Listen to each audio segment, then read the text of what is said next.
Et après, la star du foot, la star de l'humour, qui lui n'a pas le Covid, en tout cas. Encore. Attendez. Moi, je m'éloigne. J'ai peur. Cédric Cizer, bonjour, comment ça va? Ah, ça va, bonjour Cécile, bonjour Patoche, la galoche. Ouais.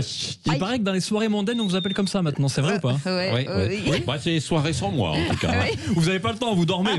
Quoique maintenant, vous arrivez à 8h30 pour la matinale qui commence à 7h. Ah ouais, bah ça y est. Patrick la galoche, c'est Patrick la galère. Alors pour les auditeurs, effectivement, j'ai eu une petite panne de réveil. Ça arrive. Ça n'a pas sonné même. Pas du tout. Quoi. Pas du tout, non mais voilà. J'étais très bien. Oui, bah, Une panne hier soir, une panne ce matin, c'est pas terrible. Cédric, vous avez l'air fatigué, vous, en l'occurrence. Oui, je suis fatigué parce que quand je vous vois, ça me donne heureusement de la bonne humeur, mais ça fait 48 heures que je fête la victoire de Pierre Gasly au Grand Prix de Formule 1 de Monza. Ah bon oui, alors j'ai pas autant vibré depuis le jour où on m'a dit ça y est, tu intègres la matinale de Sud Radio. Ah ouais, à ce moment-là. Non, je déconne, je m'en fous complètement. Je m'en fous complètement. Franchement, non. C'est votre succès en Formule 1. C'est mon succès de fou parce que alors la F1, vous avez vu, c'est le seul sport où on te dit non mais faut que tu regardes le départ et l'arrivée, c'est exceptionnel. Bon, c'est vrai que les 4 heures entre les deux, c'est hyper chiant. C'est comme un premier rendez-vous amoureux. Au début de la soirée, t'es content de te retrouver avec la personne et à la fin de la soirée, t'es content quand t'arrives à conclure avec elle. Mais entre-temps, il faut quand même se taper le repas entier à écouter que des trucs dont tu te fous complètement. Et c'est la même chose de la F1. Alors, je parle de resto, il y a eu une histoire hallucinante à ce sujet. Tout le monde en parle, notamment sur mon répondeur. Bonjour, François, 38 ans, Bobigny. Bonjour je suis François. un ex de Cécile de Ménibus. Encore? Dites-moi, j'ai vu qu'au Royaume-Uni, là, il y avait un zigoto qui s'est arraché les poils des roubignones et qui les a mis dans son plat pour pas payer l'addition au resto. Ouais, il paraît. Ah, franchement, en plus, ce con, il s'est fait griller par les caméras de surveillance. Dites-moi, Patrick Roger, Oui. après le Cap d'Agde, vous étiez pas en Angleterre par hasard la semaine dernière? Ah non, bien sûr que non, c'est pas vous Patrick. Bien sûr que non, tout le monde sait que vous n'avez Il y a pas les rasé de finances. près. Ah ça, vous avez des infos, que je n'ai pas. Je suppose. Donc, Cécile, qu'est-ce que c'est que ça? Mais vous dormez ensemble ou quoi vous? non. C'est incroyable. Ah bah, quasiment ici, on est C'est dans un la vestiaire radio de le foot, matin vous savez, très ici, tôt. hein, C'est ça. Mec, Oh là là. ça me fait plaisir. En tout cas, c'est une super technique pour manger gratos. Quand employé les gars, c'est une vraie histoire. Tout le monde en a parlé. Mais attention, ça ne marche pas dans tous les restos parce qu'au kebab en bas de chez moi à Sucy-en-Brie, si vous faites ça, ça sert à rien parce que dans le sandwich, avant même qu'on vous serve, il y a déjà 3 sortes de poils pubiens. Alors vous penserez à moi ce midi, au moment où quelqu'un au bureau va vous dire on va déj, on se fait un petit kebab. Alors déjà pas de kebab et surtout je boycotte tous ceux qui disent on va déj, c'est insupportable. Autre histoire incroyable, aujourd'hui un homme est arrivé à sa maison secondaire, vous savez, pour y passer ses vacances, mais qui était en fait occupé par des squatteurs. Alors bon, ça risque pas de m'arriver, j'ai pas de maison principale, je suis une semaine chez Patrick, une semaine chez Cécile. C'est ma semaine d'ailleurs. C'est ma semaine. Alors je dirais pas lequel des deux porte le mieux la nuisette, je dirais pas. L'homme squatté a accepté de témoigner en exclusivité pour Sud Radio. Il est actuellement dans sa voiture devant sa maison puisqu'il n'a pas le droit de rentrer chez lui. Bonjour, c'est Joël, annexe de Cécile de Minibus. Bon, je suis devant ma maison secondaire à Théoul-sur-Mer et il y a des squatteurs qui sont dans ma maison.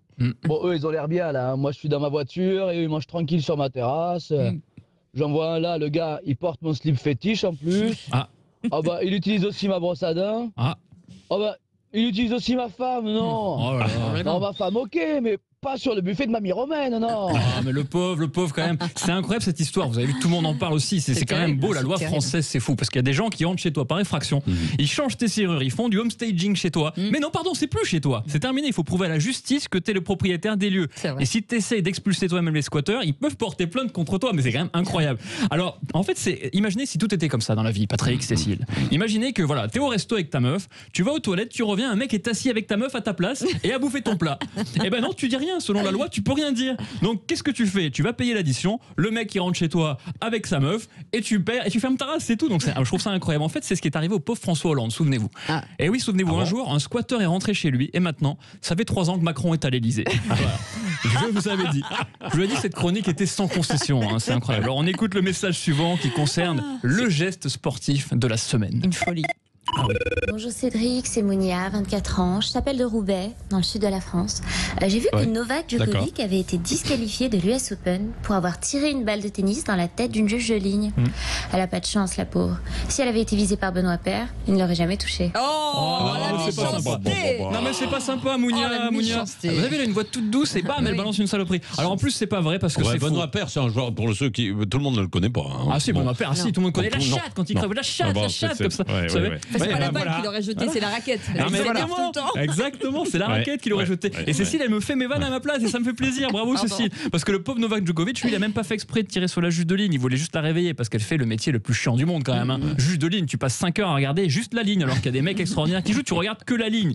En fait, c'est encore plus chiant comme boulot que chroniqueur sur Azure TV.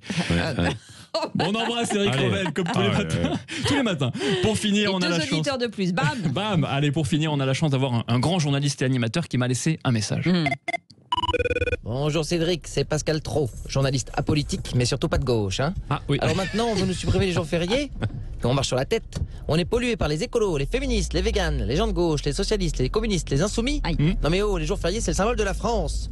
Et on en parlera d'ailleurs demain dans l'heure des trous avec cette question philosophique. La suppression des jours fériés est-elle la faute des islamistes? Voilà, il mélange tout, lui. Toute ressemblance avec Pascal Pro serait purement fortuite. Franchement, alors vous connaissez le mouvement radical, hein, oui. C'est le plus vieux parti de France. Il a été créé en 1901. Geneviève de Fontenay venait de fêter ses 25 ans. Eh bien, déjà qu'on les connaissait pas, on a encore moins envie de les connaître parce que transformer nos jours fériés en jours de congé, moi, franchement, c'est pas possible. Ils disent oui, mais on dégage juste les jours religieux. Mais ça va pas ou quoi? Le seul intérêt des religions, c'est les jours fériés. Moi, c'est ça qui m'intéresse. Moi, si je peux pas avoir des jours fériés, moi, je peux changer d'ailleurs de religion pour avoir un jour férié. Ah oui. Je vous préviens. Hein. Ouais. Moi, j'ai un pote qui le fait d'ailleurs. Il a plusieurs dieux et plusieurs meufs. Bon, plusieurs meufs, je croyais que c'était Patrick au début, mais pas du tout. Mon pote, il est à la fois juif, musulman, chrétien, bouddhiste, hindouiste et communiste. Grâce à Dieu, il bosse 5 jours par an. Voilà. Enfin, il bossait 5 jours par an. Il est fonctionnaire maintenant. Il est pas au RTT direct.